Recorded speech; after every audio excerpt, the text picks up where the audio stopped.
How's it going, everybody? Thanks again for joining us for another Church of True Christ Sunday sermon. We've had the past couple of weeks off. We've been busy. We all have families. It's the summer, and sometimes we don't have time for this. Plus, we all have our own individual shows. But it's good to be back, guys. It's great to have another Sunday sermon with you too. And let's start off with the Our Father, direct from Aramaic translation, Lord's Prayer. If everybody just wants to bow their heads real fast. Oh, birther, father, mother of the cosmos, you create all that moves in light. Focus your light within us, make it useful as the rays of a beacon show the way. Unite our eye can to yours, so that we walk as kings and queens as every creature. Create in me divine cooperation from many selves, one voice, one action. Grant what we need each day in bread and insight. Forgive our hidden past, the secret shames, as we consistently forgive what others hide. Deceived neither by the outer nor the inner, free us to walk your path with joy. From you is born all ruling will, the power and life to do. The song that beautifies all, from age to age it renews. Amen. All right, everybody. So this week I kind of want to bring up a topic, and this is something I think that happens to the best of us. And even a lot of us who are really, really far in our healing journey and on our spiritual evolution. I feel sometimes we still have a tendency to hyperfixate towards the negative in our experience. And I've been one to talk about on my shows a lot on how we are actually seeing the fruits of our labor start to showcase themselves throughout our collective experience. I talk about how I've seen more people now getting into meditation, more people getting into yoga, homesteading, being self-sustainable, pushing themselves into a healthier way of being and a healthier way of life, whether it just be the surface level, but that's okay, and we see this coming to fruition on so many different small areas in our collective. And one of the things I think we need to start doing is we need to start drawing our focus more towards those things. We get on social media every day, and we're bombarded with negativity constantly, toxic stuff for engagement, things that are fake and gay, if you don't mind me saying. And, this tends to take up a lot of energetic space in our awareness. And so one of the things I think is a good daily practice for each of us to do is to take a step back for a second. Don't let ourselves get caught up and roped in to the negative, toxic stuff that we see in front of our faces. All this doom and gloom, all of this black pill stuff. And actually, take a step back and look at everything from an objective standpoint and say, there are good things happening, because there are good things happening. People are starting to figure it out, albeit it might be at a slow process. We've come to learn here that third density it takes its time when it comes to manifestations and the collective work that we're doing here. But this is something I think we kind of need to bring up to the surface, because things are in a lot of ways falling into balance. They are. And I think because we live in a society that is full of quick clicks, full of engagement, full of doom and gloom, all of that being pushed to the front, we tend to lose sight of the actual good things that are happening. So Diana, if you want to give me some examples of some of the great things that you see happening right now and how things are kind of coming into balance for this, and why we need to kind of always keep a positive mindset when we're approaching not only our subjective experience, but our collective experience we're all sharing here as well. Yeah, well, that's very serious. Like, you need to have a good mindset. And that doesn't mean you're not going to be without pain, but it does need to be a warrior's mindset, a mindset like you're ready to go through the alchemy, because otherwise you're missing the key point to spirituality. And I'm not naming any like religion as over any other. But one thing we know for certain is, to a large degree, if not the totality, the all is mind. And which is, as I'm always saying, because it's so serious, yet you can tell by the way people talk about, and I'm talking in the spiritual community, there's a large amount of people, like the way they talk about their lives or whatever's going on, even in the government, it's always got this like, I shouldn't say it's always, but I see more often than you'd think you should see in a spiritual community, people missing the point. Because like, we learn these things and we go, I know, right? But then every little moment that comes into your life, every news about the government or the newest conspiracy, we are the landing point for that needs to integrate this. It's going to hurt. It's going to be painful. So what we do is we fortify the self, we fortify the life with eating clean, meditation, deep breathing through the nose. Like there's so many different things that you can do, so many different modalities. And I think all three of us use 3 different variations. So you don't have to like fall into one camp and set away your power to just obey rules, but you need to find what keeps your aura clean, what keeps your mind clean. And that keeps increasing. Because what Stephen said there about like the third density, the third dimension, taking its time. And that's like, so for the regular people, they might take a lot more time. But the more spiritual you become, the more you expand your being, the more 5th dimensional you go. And that's just to give the language. How it actually looks is neither here nor there. But one thing we know for sure is as we change in our density, our manifestations happen that much faster. And I'll try to give you a quick example here because so me and my life, I know everything I know and I don't let things blah, blah, blah, blah, blah. I'm so great at everything except last week, I have to go to a concert. I never leave my children. And I had to leave them with my sister and her husband, who's a teacher. So I should trust, but he's like a little stricter than I would like because I'm very easy breezy. But so I was, very nervous, but I don't want to worry about it. I don't want to give it negative thoughts. So I kind of like stuck it in a box. I'm like, you're good in this box. Except right before we're about to leave, my son, who's just swimming in the pool, and the only assumption we could come up with is that he swam in the pool too long and his hands got too waterlogged. The tips of his fingers just started to bleed, excreting through the skin. There was no cuts. So like talk about a man nervous to leave your kids right before you're about, and your one son starts just excreting blood, not even out of a cut. You know what I mean? So we got him out of the pool. We had to leave a little later, dried off his hands. That is indeed what it was. It was just about wet hands. But all I could think, like, how in the world could this happen?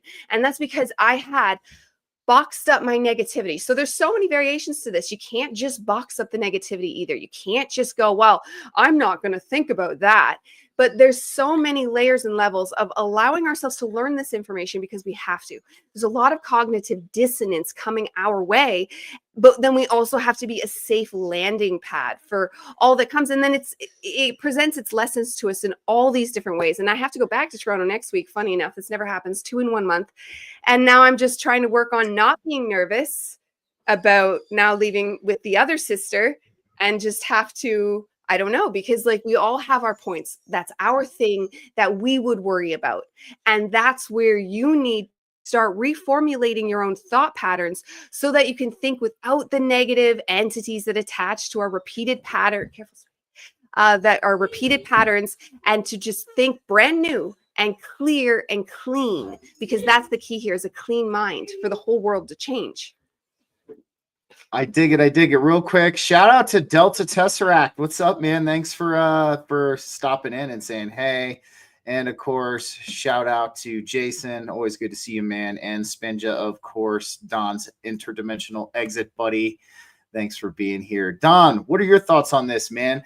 What's a good way we can take a step back and observe the good things that are happening and observe the balance that's starting to form in our experience without getting ourselves completely roped up into the negative all the time?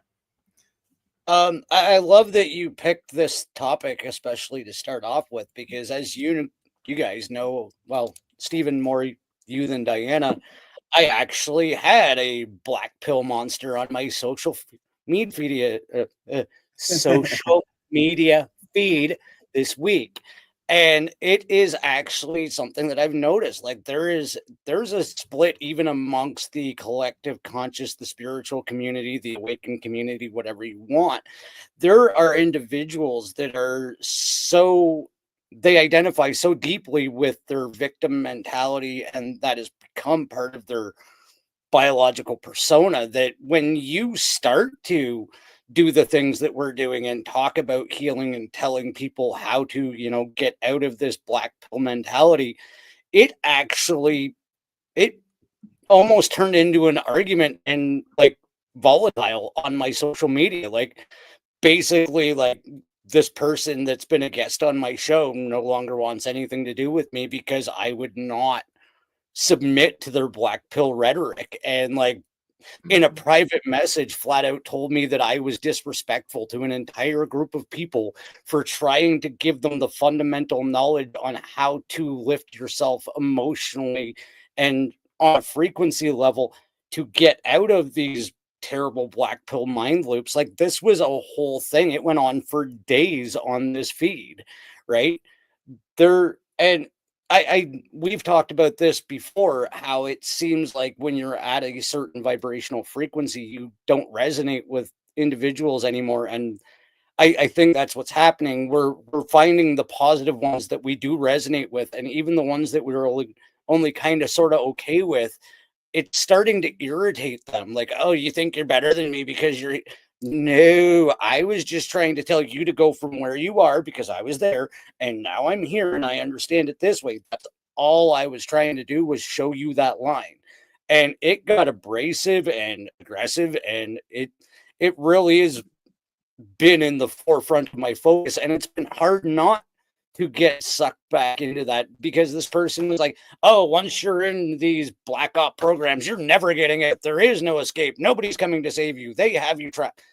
Well, no, I'm going to paraphrase Frank Castle here, is we are source creator. I was here first.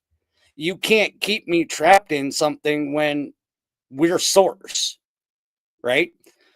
Frank always uses the reference. Okay, what's your plan for defeating source? You can defeat any density version of me along the way up until I get above you. And then there's no way you can fuck with me anymore, because I'm above you. I'm the creator. I was here before you. I am part of that molecule that came down to have this experience. You can't trap me in shit once you realize that. Right? But when you try to explain that to people that are living this as part of their persona, it gets very difficult and like volatile, right? It does, man. It was a strange experience. Now, as far as the positive that I was trying to spread, is like, I have been in this creator being flow lately of like, everything is going the way I need it to go at work. Everything is going the way I need it to go financially. Everything is going the way it needs to go for my interdimensional exit buddy to be kicking up her sales. Like, she's getting brought in, like, everything is turning up. And it really is about your emotional frequency and the resonance you project. We are creator beings. We create what we feed our mind. And when you feed your mind those positive outcomes that you're focusing on and drawing in, they do start to flow like a tap. And I said this to Frank. I'm sorry for bringing Frank up so much, but I said this on Frank's show. When you get in a creative state of mind, we're always creative, right? If you're like, my life sucks, you're going to create a sucky reality for yourself. This is as bluntly as I can put it. But if you're like, hey, I see that universe, you gave me what I asked you, and I love you for that. Could I have some more of that? And you appreciate it and you bring it in and you nurture it and you're like, this is awesome. I'm getting that little bit that I needed to do the next thing that I need. When you start acknowledging and loving every bit of creative energy that you're pulling into yourself, it just flows. And that's what I think people need to focus on, is getting past that initial, oh my God, this reality sucks, because it fucking does, right? But once you push past that, we're being made to make it suck and you're in charge of it not sucking, you can start to create any damn thing you want and any timeline you want. If you don't mind me asking, Don, or Spinja, put the name of this person in the chat. I know you know who it is. So I can at least steer clear. But one of the things I'm gonna say about a lot of people with the black pill mentality, and especially in the conspiracy community, is they want their, I say they want their fear handed to them in a handbasket. And what I mean by that is they want their fear justified. And they want their fear justified so badly that they literally sit in that frequency, because in their eyes, being fearful equals being realistic. And we've talked about this on not just on, Church of True Christ. We've talked about this on our shows before. You can be realistic and not be fearful and have fear about it. And this is a weird correlation in a lot of people's heads, that in order to be realistic, you have to have fear. And this is what you see with the black pill mentality. I absolutely can't stand it. I actually saw a red pill bot. I'm going to call him out because I'm pretty sure he's a bot. I don't know if he's real. But he posted something the other day that was like, who's just sitting around waiting for the world to collapse? And I'm like, this is the freaking cop-out mentality from the spiritual community, or not the spiritual, the conspiracy community, that I absolutely cannot stand. I can't stand it, because why are you going to sit there and put all of your energy into stagnancy and waiting for the world to collapse when you could be channeling that energy to create the world that you want? And that is, I totally get you, man. The one thing I'm going to say too, as far as finding a balance with the negativity in this world, I brought this up on our I think our news show yesterday, or I brought it up during one of these shows. But I had a friend of mine, they came up to me and they asked me, and they're like, Steve, how do you deal with the negativity in this world? And she was referring to a lot of the child trafficking. She was referring to the starving kids, that are involved in the war with those two small countries in the Eastern Mediterranean. She was like, do you just forget it or ignore it? And I was like, no. I was like, there's no forgetting or ignoring anything. Okay. You acknowledge this as part of your existence. You have to. I mean, one of the biggest things we do is we open our eyes in our spiritual evolution. We open our eyes even to the darkest depths of this reality. This is spiritual alchemy. These darkest depths are an aspect of ourselves. Okay. And whether they're coming through in a symbolic format or a literal format, this is a part of ourselves we need to address and acknowledge. But what do? We don't forget it and we don't ignore it. We transmute the emotion that we feel from that, and we channel the energy from that emotion into creating a better world that does not have this anymore. This is what we do. We do it through action. This is how we deal with the darkest parts of our reality. We do it through action, through transmuting the energy of these negative emotions into creating the world that we wish to see. And so this is how we find that balance. I mean, I can't tell you how many times I open up X, I open up Facebook, or whatever I might be opening up that day, and I see tons of negative crap everywhere, tons of negative crap. And I see things that definitely, affect me to a degree. I don't like seeing innocents being harmed. That's one of the things that sends me from 0 to 120 in the blink of an eye. If innocence is being harmed, I don't like that. But then what I do is I make myself a stronger person. I make myself an individual who is channeling energy into creating a world that doesn't have that kind of stuff. So I'm going to hand it off to Diana. What are your thoughts on action through this, as far as taking and acknowledging these dark aspects of our world and channeling the emotional energy from them into creating the positive world? Well, I've said it a lot too, and I'll continue saying it because it's art. And for us, and especially like content creation, right? I wish I could do cartoons. And when Dawn was talking, this came up, that Digital Circus. The new episode just came out. My daughter, we sit and we watch it together because I wasn't sure if it's a kid's show, and it has a lot of stuff in it. It's made by I don't know, so it's questionable, but it had some deep roots. And today it finally proved it. And it also proved it's an adult cartoon with some of the things it said. And even Netflix picked it up. This thing is enormous, millions will watch it within hours. And in the 6th episode, they finally just admitted you create your own reality, that you are the creator. And there's this, they think they're in this prison thing and they were humans and now they're cartoons. They know they're cartoons, and that they were taken away. They were alive and all of a sudden they're there. So you could rumor, did they die? Were their souls taken? Whatever, right? Well, the one guy that orchestrates everything, this Cage guy, eyeball guy, he's 2 big eyeballs and a mouth. And it's he's alluded before that he's not in full control, and that it's not his fault they're there. He's just trying to bring them entertainment while they are there by making it a digital circus and having them do these adventures. Well, it was just very much proven in the last episode where multiple characters were all of a sudden becoming self-aware, which just reminds you of what's happening to us. It's not like it starts with one guy like 60 years ago going like, whoa, am I God? You know what I mean? And then all of a sudden now we have today where there's like the whole cast of the show, us, is starting to realize that there is more to this reality than we ever knew. And with great power comes great responsibility. So with these things, when we learn these darker All right, we'll hold space. When we learn these darker attributes, I think is what she was going to say. But Dawn, do you have anything real quick? Oh, she's back. Okay, so you were saying these darker attributes. That's where you left off. Yes, and we hit this point, so we know we're God, and we know, and I don't mean this in a solipsism way. It is a bit like that though, but we are each and every one God. Like I will be Stephen, I will be Dawn, I will be you. Like we will be so we are all equally God. But then, okay, so we know this and we know the darker elements, and it's up to us to bridge the two.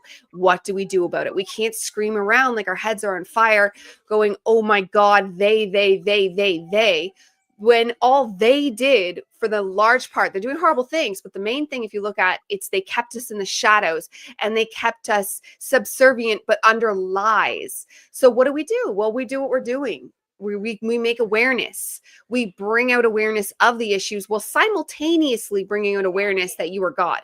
So take that information and find your unique way to do something about it. Some people actually are the type, like in that movie where the guy gets in the airplane himself, loses his job with the CIA and Homeland Security, and actually goes and saves a ton of kids. Because he just did it. He had the skills. He did it. If you have Liam Neeson and Taken skills, go save them.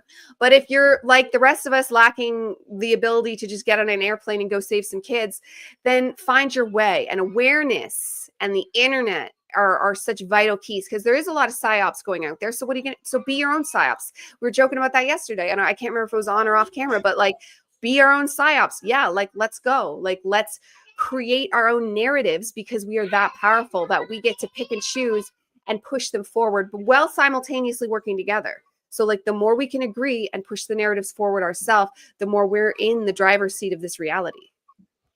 I dig it. Don, what are your thoughts on that, man, on transmuting the darkness in our world through action and creating the world that we wish to see? I'm going to kind of go micro, macro, but I absolutely, everything Diana just said completely clicks, makes sense. Like it's the mode I'm trying to live my life on right now, and it seems to be working. It's a freaking process, and it's challenging, especially when, much like yourself, Stephen, I've had rough patches in my life. I know we didn't have the same upbringing, but there's rough things that it gets very hard to pull yourself out of that third density mentality. But as far as especially like this has been a weird week for me because I haven't had a phone in my hand because I broke my phone, right? I was out helping friends. We were moving cars. I slid under a car trailer, forgetting my phone was in my back pocket, crunch, and it's done. But when it comes to social media, especially the things that are in our face all of the time, something I have discovered is all of these are programs, just like the reality that we live in. They all run on baseline algorithms, right?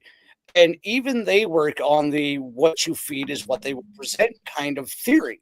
And what I've done is like, I literally will just like spam search, quantum physics, spirituality, understanding, all of these things. And it shows up in my newsfeed more and more and more. And I see less and less and less of the dystopian bullshit that I don't want to create at all, right? And I'm not saying stick your head in the sand, but you can use this technology that they have forced into our lives to further educate and understand the things that are going to help you with the ascension process and the understanding and awareness processes as well.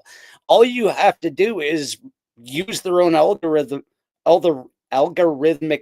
process against them, by searching up and looking up all of the things that you want to know, all of the things that make you feel good, all of the things that you feel drawn towards, and those what will be what starts showing up in your feed and in your social medias. And on the micro, I know I've shared this with you guys off the air, is my supervisor that has already came and gone at my place of employment was just living a normal matrix life. His wife comes from money. They have a good job. He didn't even really need the job. Things didn't work out. And when he left on Friday, he again looked at me and went, I was never supposed to work here to take over the company or be here long term. I came here because I needed to meet you. He went from the workaday living a regular Joe life to one day it was just him and I in the office early morning, and I mentioned I have a show, and he asked me what it was, and I explained what my show was about and some of the principles that we go over, and he is now on his spiritual journey because of me. And I'm not going, I'm a fucking hero. No, it is as simple as calmly explaining to people what we understand. Don't jam it down their throat. Don't stand on your roof with a megaphone. Don't scream it from the rooftops. Wait for people to ask, because there's people that are on that tipping point, and that's where we affect reality. When we start actually giving people the information and the understanding that we've been able to ascertain over our journeys that are just waking up, and presenting it in a manner that it's easy to understand, it clicks, and it clicks fast. This dude is now going to a Dolores Cannon trained, not just registered. This chick was trained by Dolores before she passed, because he now wants to have the understanding of his past life and parallel consciousness as well. Right. So we can affect reality just even in the micro and in our own ways. Right. So control the algorithm that you're ingesting. And if people ask questions, don't go full science nerd. Just break it down easy for them and give them the base principles, and they'll start digging. I completely agree with you. Real quick, I want to address Jay. Jay, my friend. All right. I had something similar happen to me. Let me tell you this, dude.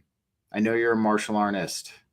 Channel that discipline into every aspect of your life, not just when you're in the dojo, my friend, but every single aspect of your life. Sometimes we slip, sometimes we fall. We're human. This is part of this experience that we're having. We're going to have times where we need to go back to the darkness to be reminded of why we left it in the first place. We have those moments in our spiritual evolution, because I've had two recently, man. I completely understand where you're coming from, man. I think that's what's happening with you right now. That's just my opinion, is you're getting sent to the darkness as a test. So there's something you need to realize while you're there. And this is why we get sent to these darker aspects of ourselves, or I call it our own personal abyss. I call it the own personal hell, whatever you want to label it. It's up to you. But, we can be doing, really good. We can be making waves and growing. And then all of a sudden we just get sent back to the darkness. And it's like, whoa, dude, yesterday I was on fire, but now today I am not feeling too great, and I have all of this stuff coming up, and you're being sent there because you need to be reminded of something. You're being sent there because there's a realization that needs to occur. You're not going to stay there, my friend. I'm telling you that. And you got this, dude. You're a martial artist, bro. I see what you do on Facebook. You're a strong dude. You got this, man. All right. And that's just something I wanted to throw in there real quick for Jay. But just as like Don was saying, it's our choice. It's ultimately our choice what we decide to channel and focus our energy into. And that's why let's even just talk about it right now, because this is the next topic. We talked about the ebbs and flows of what's happening to us, and what I mean by the ebbs and flows. So right now, we are undergoing, I've said this many a times before, but we're undergoing some kind of strange collective alchemy. There's a alchemical transmutation that's occurring, not just to collective humanity, but to each of us subjectively as well. And we can kind of see this through the format of tension and release. We have a collective tension and release that's occurring.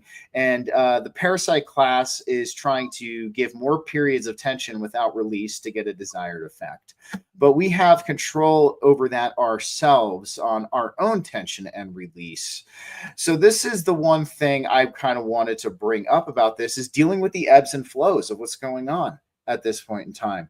And one of the biggest things I think that we can do is understand the playing field we're on. And this is something I would even say every morning, like when you get up, like look at, as cheesy as it might sound, look at yourself in the mirror, because sometimes you're talking to yourself at this point. It's almost like a symbolism of talking to your higher self, almost a symbolism of talking to an aspect of yourself, and even just tell yourself, understand that you are in a false matrix reality that is having severe energetic fluctuations. You're being bombarded with spiritual warfare. You're being bombarded with programming. You're being bombarded with propaganda. You're being bombarded with darkness every time you get on social media. Okay. And number one, understand the playing field you're on. We are in a very intensely energetic sphere at this point in time.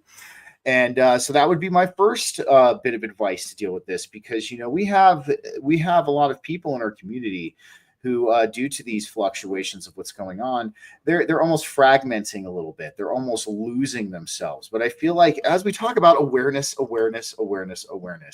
I make it a point to remind myself every day, in one way, shape, or form, the playing field I'm walking into. Plus, dude, I work in the middle of darkness central, Denver, Colorado, city of Denver, Colorado. I walk into the darkness every single day during the week, but I'm protected by the light. And that's why I do it. And that's why I don't mind doing it. But I remind myself all of the time, the playing field that we're on. The other one, man, is give yourselves grace. I feel like when we're on our spiritual evolution, yes, we hold ourselves in a higher regard. We set the bar very high for ourselves. And there's nothing wrong with doing that. There's nothing wrong with setting the bar high for yourselves. We all want to achieve great heights. We all want to strive to do better. But if there's a day where you just don't happen to hit that bar, that's okay. You can continue the next day to try and hit that bar. So give yourself grace, guys. We're humans here. We're in this temporary human experience.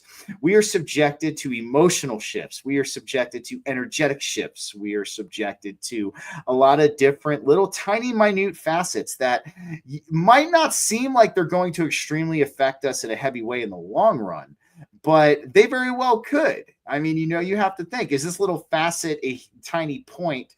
Think of it as like a Jenga. Think of like your body and your energetic structure as a big Jenga tower, right? And is this little tiny energetic facet one of those bottom blocks? Maybe it's like this little tiny piece of this bottom block that's holding the foundation of the structure. You know what I mean? And if that feels off that day, or it might not be syncing up right that day, there goes the whole foundation. It's going to be shaky. So this is why you need to give yourself grace too.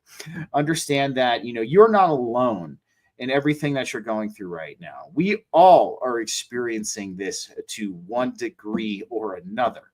So Diana, I'll let you take it off. Unless she needs a second, we'll have Don take it off then. Don, so let's talk about, what's a good way to have awareness of the playing field that we're on and handling these energetic ebbs and flows, these ups and downs that are occurring with this spiritual process we're undergoing. Absolutely. And I want to hit on what Jay's talking about as well, because in a recent interview with Verde Moses, I always mess up his name, Nick, he was talking about how he voluntarily drops down into those lower realms, because it's great to be on your spiritual awakening. And it's kind of like doing chakra work in a sense, like, oh, I'm in the heart chakra. I'm in my third eye. That's all where I am. No, you still have to deal with that lower shit. And sometimes you have to stick your hands right in that big pile of lower shit, dig through it, and see what is digging into the bottom of your foot. right? Because we're constantly walking this journey together, right? Things at that knee-high bullshit level, there's going to be stuff bothering you that you're not even, it's like the princess and the pea kind of thing. There's going to be something that's drawing you back to that low resonance. And why is it bothering? Why is this irritating? And you actually have to dig into this. And that brings me into always questioning. I know I've talked about this, but it's how I've dealt with a lot of my emotional trauma and issues, is the why wars. Is like, why does this bother me? Why am I feeling like this? Why am I emotionally here right now? Because I don't want to be. Because most times when you feel like shit, you know you don't want to be there, but you'll kind of like dig into it. I'm here anyway. It may as well just suck today. No, it doesn't need to. Start that emotional, that why war, because it is one of the most invaluable tools that I've discovered along my journey, is that because you're talking to yourself, exactly like what you were saying, Stephen. You're talking to yourself, but you're talking to a higher form of yourself, right? Because you can ask yourself all the questions and the answers. And once you get through the junk that filters down in this reality and all of the programming, you will give yourself that exact right answer, right? Because you already know what's bothering you. You know where all of your programming, all of your trauma, all of your emotional comes from, because it's all from you, right? It really does just come up from the bottom. It comes up from that base point of where something did something to you that now is still bothering you, right? And we're going to have those highs and lows, and it's that positive self-talk. Once you've identified the problem, you can then go back and go, look, subbies, we call it subby, your subconscious. Like, look, we don't need to do that anymore. We're not there. We've healed that. We're beyond that. Look, this is all that was. This was the pebble in your shoe. See, that's what was pissing you off.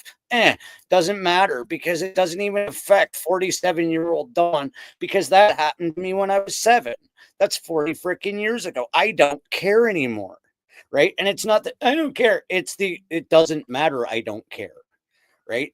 There's a huge amount of healing that brings you up from these lower resonances. But Jay, I can't say it enough. You've got your hands in the muck right now, because there's something. You fascinate Spinja and I, and you're on the precipice of something huge. And there is shit. Sorry to hijack this. There is something fucking with you, because you are right there. We see you. This whole community sees you, Jay. And there is something messing with you, keeping you from delivering your message. Keep pushing, because there's a lot of us that need to hear what you were about to say, brother. Keep going. Okay? Because you got it. Exactly, man. And that's just something I want to add.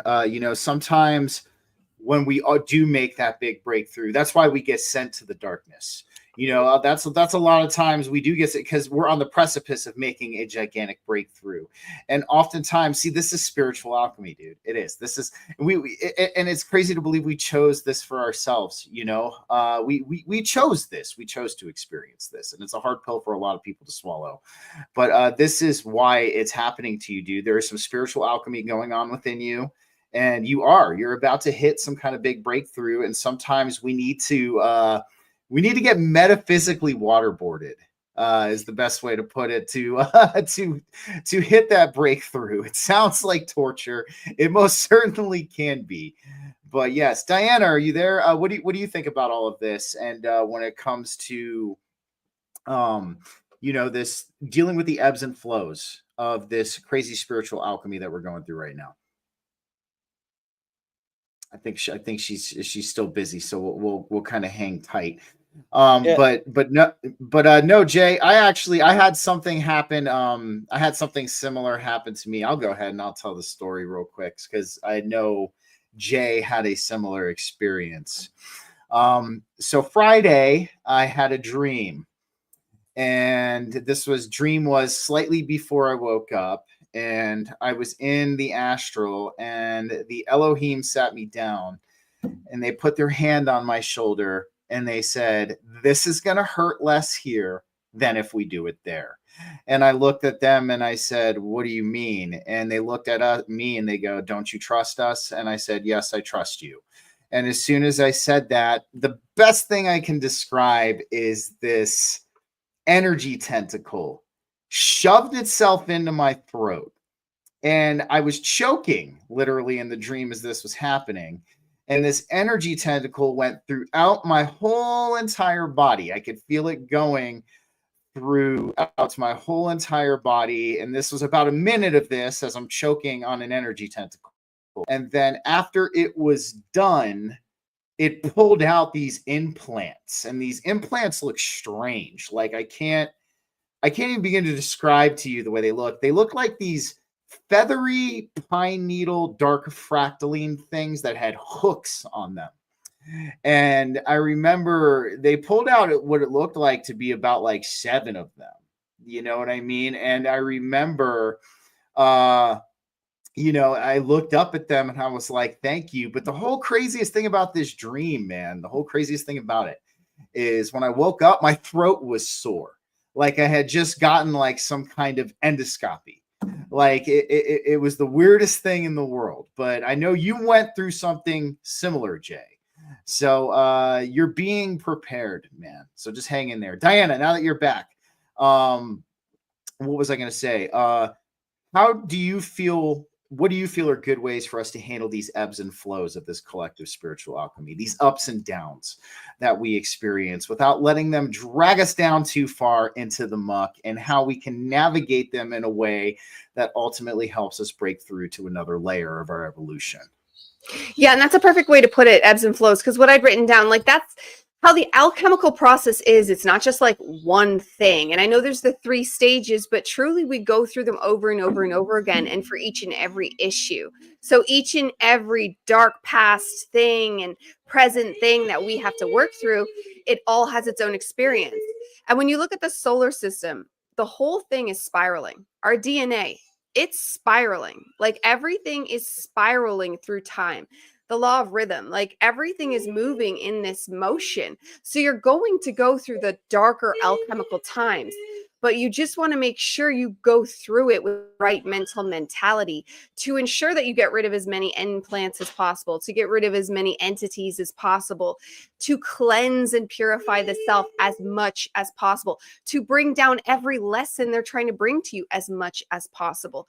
Like one of the things we all automatically end up finding, I find to a large degree, is why we're able to let go of the past parental stuff or even past perpetrators that have been in our lives, is because you can expand your awareness and see the varied levels that people think from within.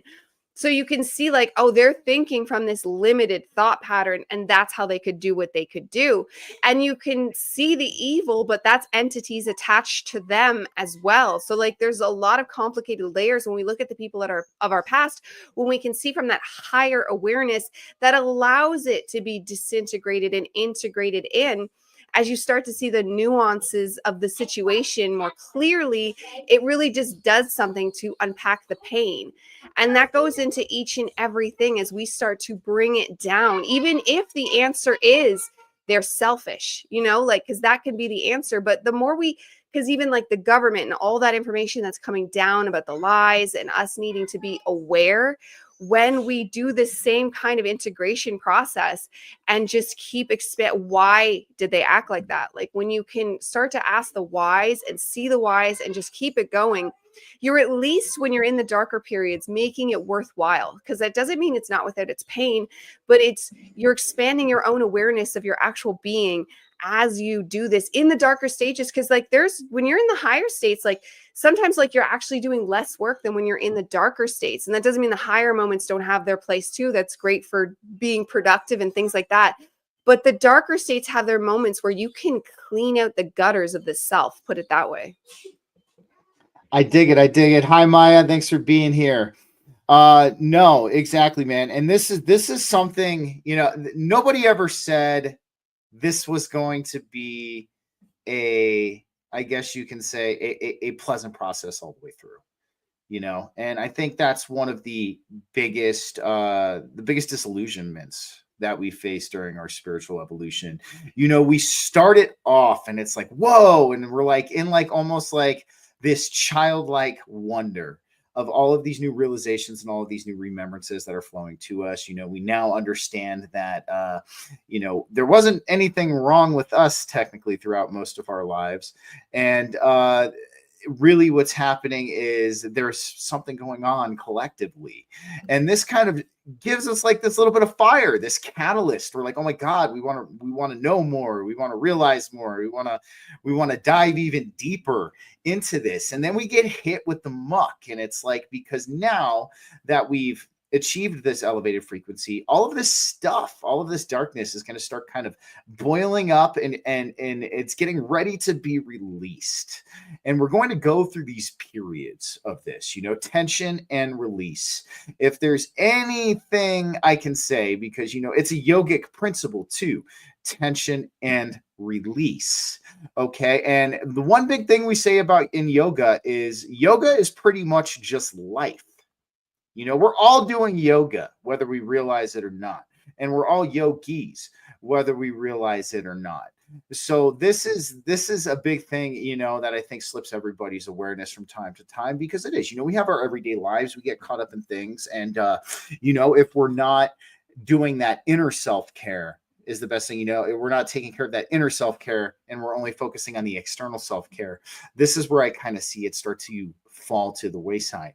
And this is another reason I want to bring this up too, is because when you go into these dark periods, and if you over embellish in these dark periods, which I've been guilty of doing myself, I had one recently where I was almost listening to the darkness, and because it was a very core wound of mine, and it was poking at all of the right places.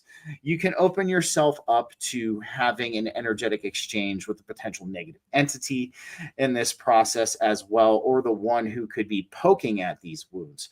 So this is why, guys, when we go through these ebbs and flows, and we deal with these ups and downs that we experience on this energetic level, we have to always keep in our heads that this is part of the process. We talk about surrender, okay? And, we talk about, trust and faith in the unknown. You know what I mean? And this is a good way to cultivate and develop that trust and faith in the unknown of what this has in store for us. Because on the other side of all of this, just like what Jay's going through, just like what I went through recently, and I know Don's been through it, you've been through it, Diana, there's always something waiting on the other side of that door. And especially where you're at in your spiritual evolution, if you've been doing healing, you're not getting sent to the darkness for no reason. You're getting sent to the darkness because you have something to learn there. And that's the mentality I think we should all take as we navigate this. So, all right, let's move into the next topic. I've been enjoying talking about this because it's kind of like, everybody jokes that I'm like the disappointed dad of the spiritual community sometimes. And I can be. I'm going to be 100% honest. I can be the disappointed dad, because I see a lot of people in our community still giving energy and focus into the false matrix reality. And one of the biggest things we talked on our news show yesterday was these viral psyops that keep roping people back into getting their energy harvested, getting people roped back into not focusing on what's truly important here, and only focusing on the viral or the toxic or the negative. And this is a maneuver that the parasite class likes to do when they see people starting to focus really heavily on the stuff that's important and giving that energy and awareness. They have to come in and they have to shake it up. So one of the biggest things I continuously see that I think we need to kind of hold awareness of in this aspect as well is no longer falling for this stuff, no longer giving any of this our energy. Stop giving the toxicity energy, stop giving the darkness energy, stop giving the false matrix reality energy altogether. We know that attention is the new currency nowadays. And that's the best way I can describe it, because attention garners energy, it garners focus. So the one thing I want to talk about right now is what are things we can do to avoid getting roped up in these viral psyops and losing sight of what's most important here. And to me, what's most important is healing ourselves and channeling that energy into the new earth frequency in the world that we wish to create. So Diana, let's start with you. Well, I have an unfair advantage because it's just in my astrology to see through lies. The only thing I was ever guilty of falling trapped to was just toxic positivity itself. And that's because that's also in my chart, to be like positive to like an alarming degree, something like that. Like I can be so positive. So that's part of my nature. But also part of my nature is seeing truth. And it just is. It's so obvious. So I can be super judgy of people that like fall into such obvious traps. One of the things we brought to the attention, that's why I want to do the news show. So I can show these things and then we can all discuss it. Because like if I'm just like, see, this is wrong and this is why, and it's just me, then I look like a dink. But like if you see a bunch of people discuss it, and then you can start to get expanded perceptions and opinions on everything you're seeing. So it's one of the reasons that we decided to start doing like a more news thing, to just get more perspectives out there. So that being said, that's a fantastic way. If you're not sure, or if it's fishy, or sometimes if it's too good to be true, or things like that, you just want to do more research. That's what I'll do just in my general life. Because even if something rings false, I'll be like, but what's false? Like, it's not like I'm giving the answers of what's false. So you have to like look through it. And sometimes with things, it's like, well, I just want that to be true. And you just have to pick and choose for one part what you actually want in your reality, because to a large degree, what's actually true and what's not doesn't necessarily matter depending on the issue, right? Because there's some things that the collective knows so well that you have to be a master to skip that timeline, or you are blocking yourself off from truth. So there's so many variables when it comes to our thought patterns and what we think. Because if you really do want like a dramatic bubble split, or you really do want dragons to come out of the mountains, then power to you. Go ahead and try to believe that into existence, because you just might. But when it comes to me, those are certain things that I just get behind that being true. If I can't get behind that being true, then it's a waste of my time to invest any moments in it. Because if I don't believe it, it's less likely to come into play. But there's always variables. We're still always I'm never very shocked though. Like when these things do come out, usually I will always see like A plus B plus C equals this D, like I can usually see how that came out. So I don't know if you're the kind of person that can be shocked into, oh my God, this is true, then the way you deal with these things will be completely different than how I deal with them, because I don't know, just like, that's why I went into journalism to begin with. So it's just something, researching and facts are just something that's always been a part of my existence, but not everybody has that. So you really, really, really, we always talk sovereign discernment, but that's something you actually need to develop. So research would be the one thing that I would give that, because it's getting scary with the AI that's out there that can say just about anything. And the one clip I referenced at the beginning was this JFK clip about conspiracies, about everybody was right about the vaccines. And I would love that to be true. It was really well done, except clearly it's a joke, they start saying, and it made everyone gay, and that's why you love the Bravo channel. And it clearly got joke. And you can tell in the mouth, people, in case, because people were saying they didn't know this yesterday. In the mouth, you can tell if it's AI. The teeth won't always separate, and the flaps, especially around the side, will get they'll overlap over each other. You can just tell. So look for that. Just like in pictures, you can tell with the hands. In motion, you can tell with the mouth. And because I would love for it to be true, but it's clearly not. And the problem is you see people posting it like it is true, and people commenting like it is true.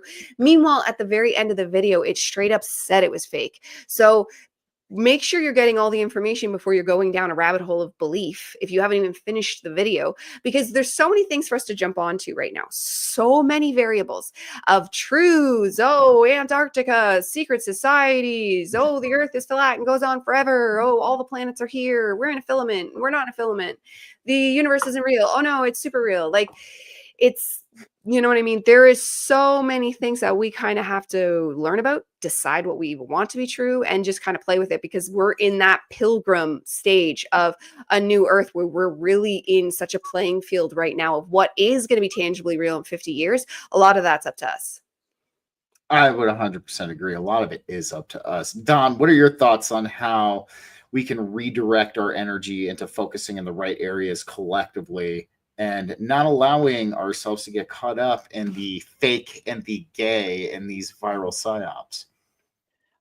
Well, first, I want to touch on Maya. Good to see you again. And she says she gets all of her news from tarot readers, as long as those aren't topless $200 reading Mayas.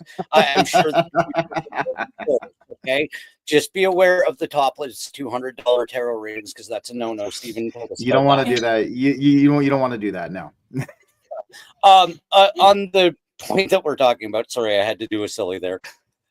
Pretty much my understanding of everything from Bread and Circus to The Simpsons and Cindy Sweeney, or whatever the fuck her name is, Sweems. The Sweens, right, has been put in our way to distract us from listening to the stream of information that we receive from source, right? We have a direct line of information that streams to all of us. It's like Diana was saying, it's the food, it's the what you invite, like all of this stuff just clutters up that frequency stream that we're supposed to have freely open and eager understanding of our reality. Like they said, give them bread and circuses, it'll keep them distracted. I don't know the exact quote off the top of my head, but you know what I'm talking about. Everything that has been a technological advance that makes our life easier, that keeps us distracted, that keeps us pacified, that keeps us comfortable, has been to basically make sure that we're not listening to the most important person in this reality, which is self, right? Because it is literally, when you buy into that emotionally, right? I'm not saying, you've said this before, Stephen, I'm not saying don't enjoy a movie, don't watch anything on television, don't embrace it. Don't give it that real world energy. Realize that it is just entertainment, right? Look into what your news broadcasts really are. They're entertainment companies, right? These things are all owned, operative psyops, whatever you want to call them. They are controlled narratives, right? We actually have the best freaking ticker in the universe. It's right here, right? You can ascertain any information about this reality you could possibly ever need just by listening to yourself and your connection to the divine, right? Everything else is all fake and gay. It is all a distraction. I mean, everything, even the way we live is unnatural, and it's meant to distract us, right? I'm not saying go live in the bush like a freaking gorilla. I'm saying that modern conveniences has reduced our connectivity to source, and that's all part of it as well. There's nothing wrong with returning to monkey on occasion, though. Returning to monkey is okay. You know, like it's good for the soul to do that. But no, exactly. Excellent point, Stan. You know, and one of the things I get a lot from people when I say this is they're like, so what? We're not allowed to laugh anymore. You know, we're not allowed to joke anymore. And I'm like, no, dude, it's like you can laugh, you can joke about it. You know, that's fine. It's when it becomes all you talk about and you're posting memes about it for 2 months after it's all said and done, is you're taking it to the next level. And this is, you know, of course, like, I mean, as humans, we strive for entertainment. We want to laugh. Laughter is an amazing thing, you know, and in fact, I would say laughter is the best medicine around. But with that being said, you have to understand that part of that laughter and what they're trying to pull with us as far as distracting us and diverting our focus to things that don't really matter in the long run, this is part of the playing field we're on. Again, awareness of the playing field. And I even brought this up on the news. I'll bring it up here again today because I think you can't even trust anything you see on the internet anymore. You can't. You know, even what Diana was saying of that RFK video, despite how funny it was great. Like, but again, people were saying it's real. And an example of this I want to bring up is I saw it happen in real time. So I was watching this clip. It was a political clip. And I saw this whole clip. The whole clip is about like 10 to 11 minutes. And it was about a debate on a certain topic. And the whole clip gave it to you objectively, right? Showed both ends of the argument objectively and kind of portrayed it in the way that it should have been portrayed. But then a couple days later, I saw 2 reels made from this exact same clip. And they flipped the narrative, they flipped the truth to turn this clip into a toxic, triggering reel that's meant to elicit an emotional response out of people when they see it. So I've seen this in real time. Okay, so like any reel that you see involving any kind of real life thing should be looked at with the highest scrutiny at this point. It needs to be looked at with the highest scrutiny, because this is what people are doing, is they're taking these clips and they're twisting them, and they're to elicit an emotion. It's a loose form. It's a loose form, 100%. So everything's a loose form. That's another thing we should actually kind of keep aware of. Everything kind of is a loose form. Really, anything that gets you emotionally triggered, anything that makes negative emotions arise in you just out of nowhere, just because you saw it, it's a loose form. So that's my thoughts. Diana, what are yours?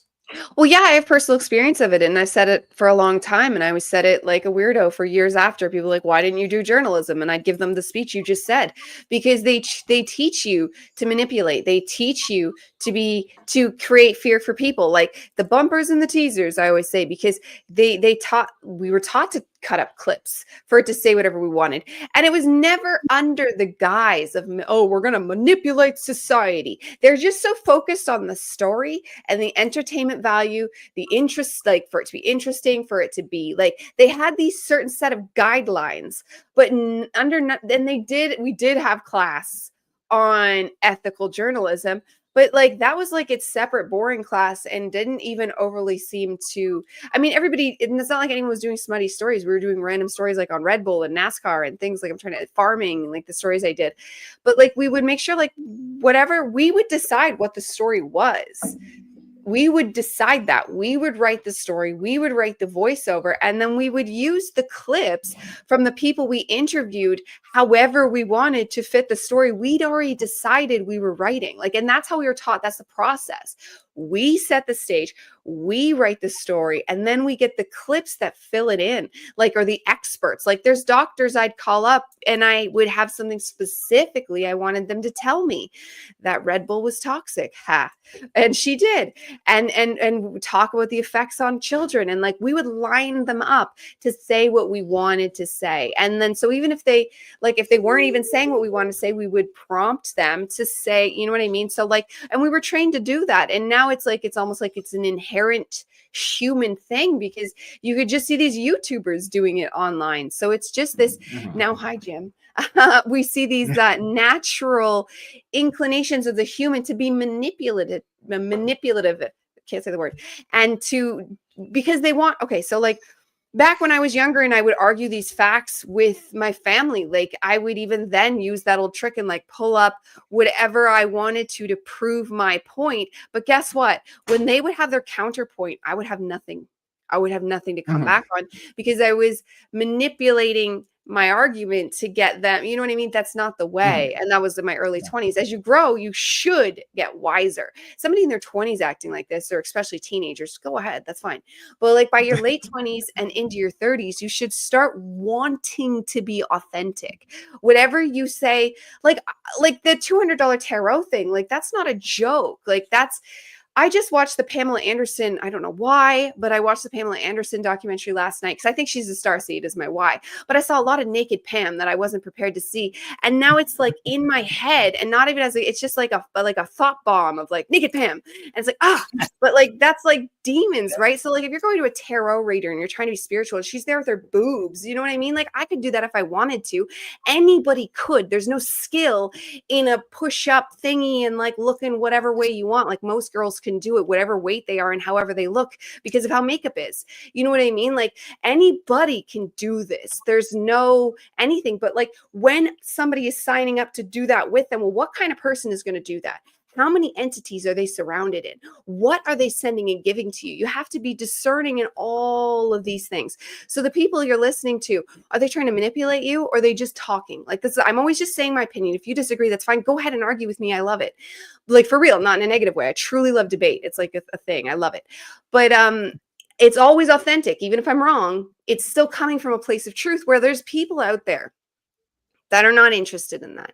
They're interested in the views, they're interested in the algorithms, they're interested in whatever they've decided they are. Are they the tarot beauty? Are they the guru? Are they like, you know, you see them in their costumes and all love to them, and maybe it's authentic, but is it, we're all human. Are we always Gandhi 24/7? No, we're not.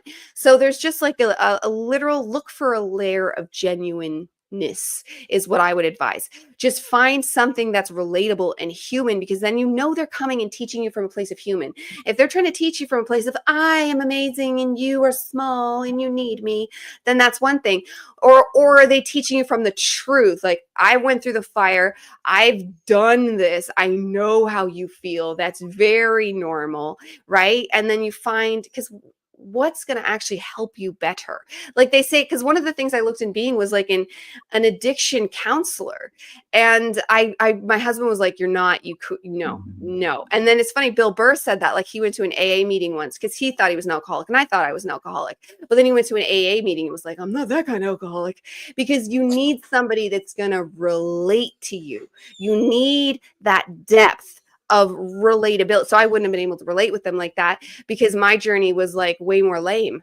But like, I have my own niche, and I think being where I am right now online, talking to a bunch of regular people that had regular hard lives and are now dealing with regular hard problems and regular stresses and tablet problems. Yeah. You just, you find where you vibe, where you relate, and where you can actually learn something that matters for your deepest authentic life. I dig it. Real quick, I want to touch on this, give a little bit of history. And I'm sure you know, Diana, too. What is ethical journalism? Actually, in the early days of journalism, all journalism was ethical. It was actually a very underpaid, revered position in the early days of journalism. And real journalism back in the day was about telling the truth. But then what happened is the parasite class started to handpick journalists themselves in these news networks. And out went the ethical journalism. So that's ethical journalism is actually doing real objective work, Sam. And it's not catering to a narrative, giving the objective truth, searching for the objective truth of what's going on. So I just wanted to answer that real quick. And of course, Sam forgets I exist in these shows, but nonetheless, Don, what are your thoughts on this too, man? As far as maintaining our focus on creating the new earth frequency as opposed to getting absorbed in this darkness. I actually had a thought on the whole journalism thing too. I actually studied journalism in grade 10 before I broke my arm and couldn't participate. And it was actually one of the first times I ever saw this manipulation, because, up until like your high school years, you don't know. You're busy hanging out, trying to chase girls, maybe get drunk, do all the fun stuff in high school, right? I took this class and he explained this principle of like how they manipulate photos and images and like sound bites to make the story what they wanted. And what he presented still stuck with me. And you have to remember that's, I was in grade 10, right? I'm 47 now, do the math. He presented a picture of, it was either a politician or a celebrity like this. And it literally looked like he was like this until you turned it and he was like this.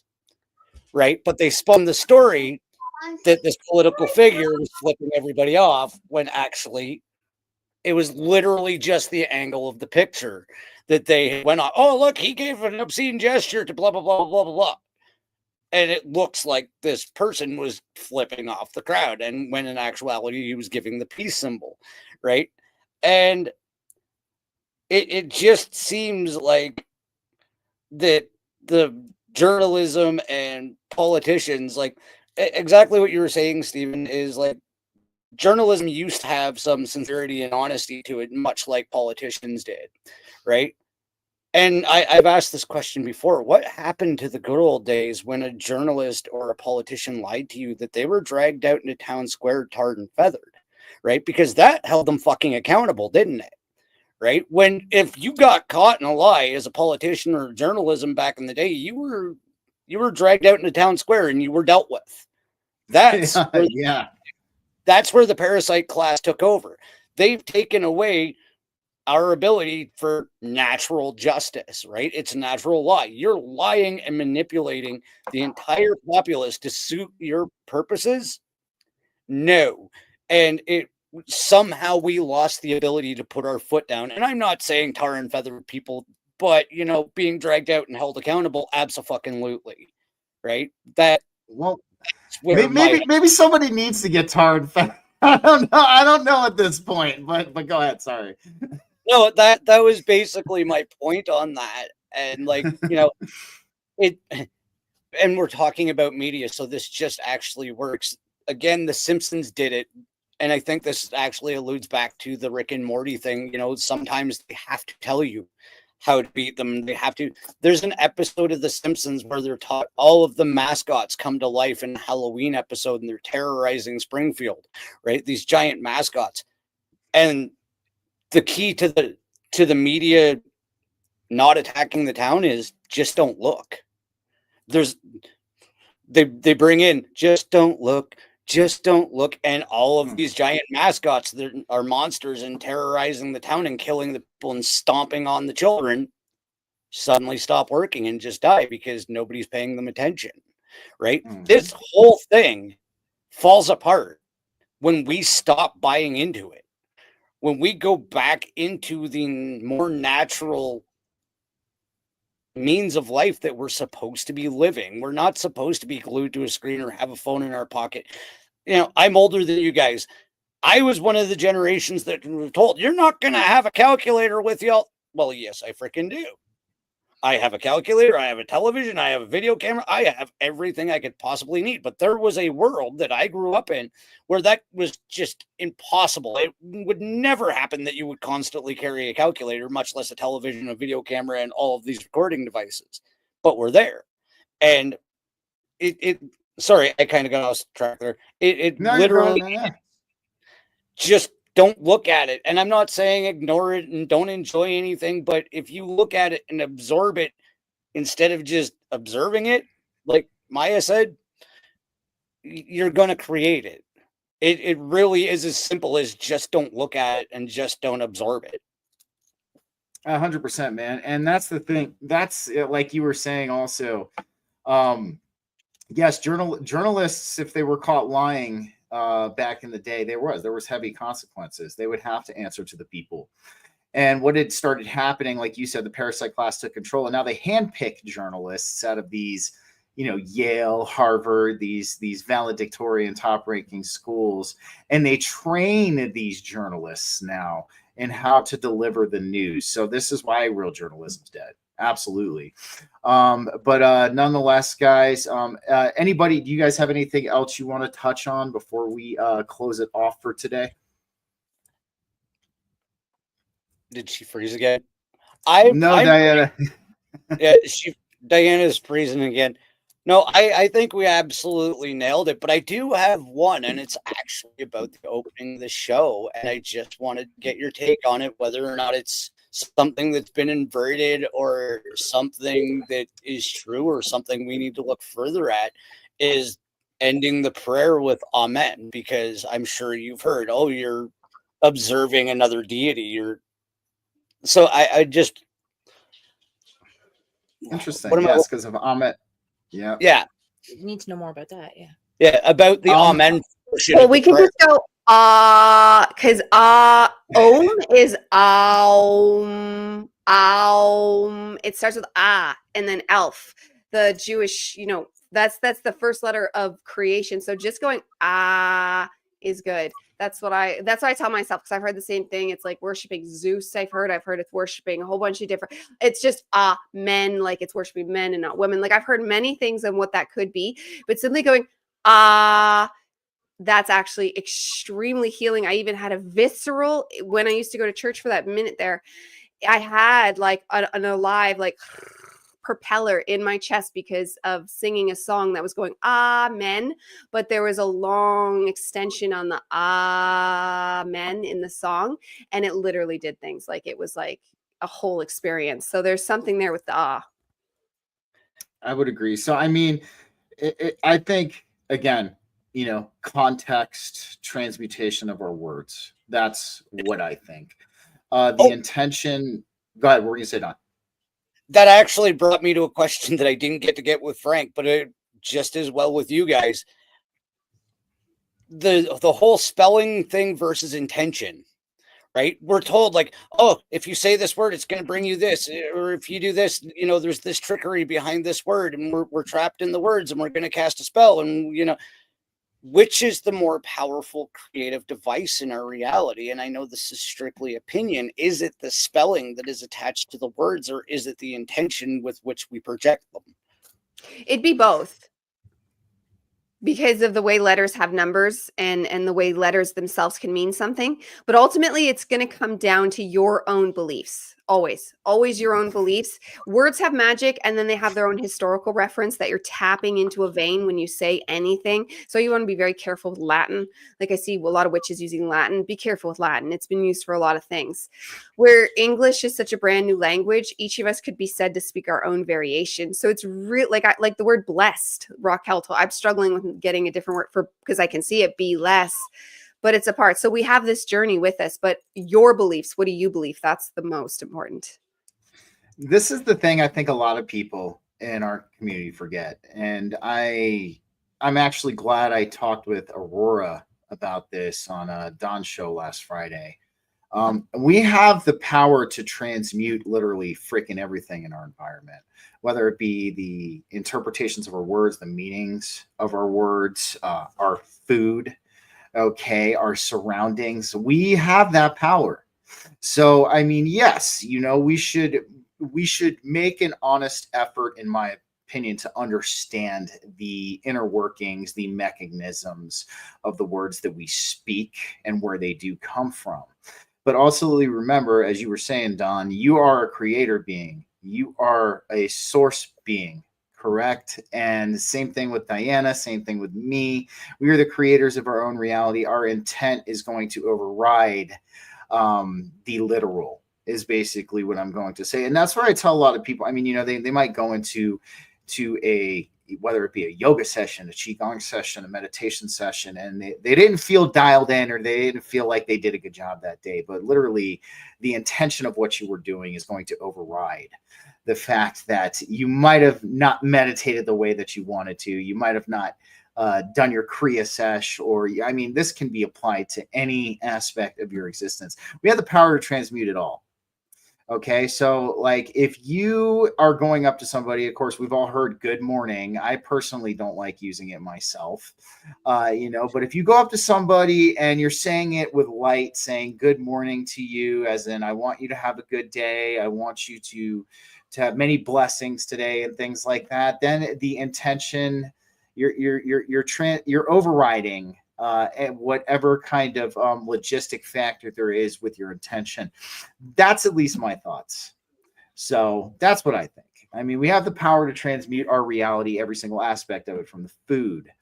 Okay. And that's, people always talk about the negative energy in our food. And I mean, Aurora brought up a great point. If you just give the food love and appreciation, it overrides that negative energy. Yeah, to a point. If you're getting a McDonald's cheeseburger and you had the choice between a McDonald's cheeseburger and like just a chicken grilled on the oven, like, yeah, sure, you might be able to sprinkle that McDonald's cheeseburger up a bit, but wouldn't you better be using that power on the chicken that died for you and like blessing just the plain chicken to be better? Because like, yeah, you can twinkle a little bit better, but because I've heard a lot of people using this as an excuse for doing bad behavior a lot, because you can that's definitely something on it, like any of the sins. If you're sinning, it's sure, don't shame and blame is bad, but at the same time your life would be a lot better if you weren't sinning. You know what I mean? Like, you don't want to shame spiral, but you're still better off to continue perfecting the self, because that positive energy only goes so far. Unless you see that cheeseburger turn into just a clean piece of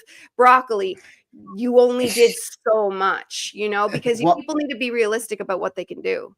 No, I agree with you on that. Of course, we shouldn't be eating McDonald's. That's number one. Exactly. 'Cause Yeah, I've seen yeah, that yeah. news, that whole, oh, it's all about intentions and you can just do as you please if it's all about like the spirit. Yeah. Oh. She froze a whole intentions. No, I agree with you, Diana. I do. There are people who will Yes. use this to make excuses for bad behavior. Of course, we need to be eating clean foods, definitely, and not eating at McDonald's. So we'll hold space. Don, what are your thoughts on it? I agree, and like Spenji just said, there's emergency situations where you have to feed your child, and yeah, okay, here's some nuggies. I'm sorry, this sucks, but you know, I made a choice yesterday that the whole little collective that we run with knows about, and is the reason I wasn't on the news. Is I ate a Twinkie, and I did not have a good afternoon. I made a choice to imbibe in that Twinkie, and I really wish I hadn't, because I had a terrible afternoon because of it. I didn't think. Go ahead. Hold on, I think we were having a glitch. Let me remove that version of Diana and put this version of Your Diana. choice. This is Diana from another timeline. She's joining us right now. But, Literally just said, "Is that her from another timeline?" So, but no, I mean, Don, I'm gonna bring up the Simpsons episode where the Twinkies were the only thing that survived the nuclear holocaust. Wasn't that Family Guy? That was a Family Guy thing. Was the it Family Guy? Twinkie Factory. Yeah, they all go to the Yeah, Twinkie Factory. I think that's or that might be the episode where they meet. That might be the Simpsons thing crossover. Or something. I do know for sure there was some kind of episode where the Twinkies. Oh no, they had to escape the land. Yeah, no, that's just Family Guy, I think. Yeah, sorry, I'll shut up. Yeah, so I swore there was a Simpsons episode where the Twinkies survived like the nuclear holocaust, and if Twinkies can survive a nuclear holocaust, I feel you though, man. I feel you definitely. All man. that Little Debbie stuff. Yeah. Dude, just yeah, but alrighty, guys. Well, let's close it out for today. Thanks everyone for joining us for another Church of True Christ Sunday sermon. You can find me as always with these two other amazing people on the Forbidden Knowledge Network, and you can find me on all major podcast platforms and Rumble and YouTube under BG Cast. Diana, give a send off, and then we'll go to Don. Yeah, you can just find all my things from transcendingascension.com, and but I'm mainly on YouTube. And Mr. Don Rogers. I'm on YouTube and Rumble, and like Steven said, on the Forbidden Knowledge Network, YouTube and Rumble, it's Don Rogers at March 4th Productions. And I would say keep always asking why, stay as positive as possible, and give yourself room to improve. Absolutely, guys. All right. Have a happy Sunday. Go outside. Enjoy the beautiful weather. If you can't go outside, do something productive and beautiful for yourself today. Have a good one, everybody. Take care.